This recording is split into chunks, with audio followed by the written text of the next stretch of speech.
Hi, today 12th Maths Chapter 2 Example 2.1 5th sum பார்க்கலாம். I power 2 I power 3 I power 40 வரைக்கும் இது எப்படி எழுதிக்கலாம்னா I power 1 plus 2 plus 3 plus அப்படியே போய் 40 வரைக்கும் அப்படி எழுதிக்கலாம். ஏன் அப்படின்னா a power m plus n வந்து a power m என்று a power n எழுதுவோமா, அதே மாதிரி தான் இது வந்து a power m என்று a power n அந்த ஃபார்மேட்டில் இருக்குது. அதை வந்து இதில் வந்து எழுதிக்கலாம், இந்த ஃபார்மில் எழுதிக்கலாம்.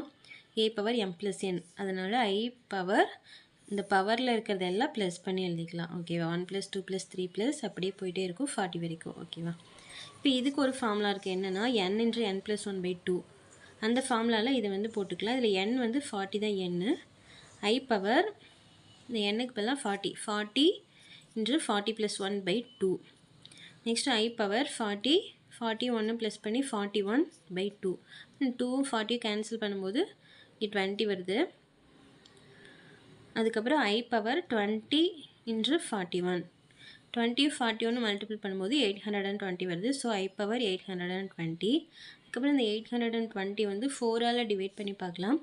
4ஆல் டிவைட் பண்ணால் 2 4s are 8. அதுக்கப்புறம் இந்த 2ல் 4 இல்லைங்கனால ஒரு 0 சேர்த்துக்கலாம். அதுக்கப்புறம் இந்த 0 5 4s are 20, லாஸ்ட்டில் 0 வந்துடுது. ஸோ இது வந்து 4ஆல் டிவைட் ஆகுது. இது எப்படி எழுதிக்கலாம்னா I பவர் 4 × 205 அப்படின்னு எழுதிக்கலாம். இப்போ 4ஆல் டிவைட் ஆகிறதுனால இந்த டேர்ம் வந்து 1ன்னு வந்துடும். அதாவது I பவர் 4க்கு வேல்யூ 1 தானே.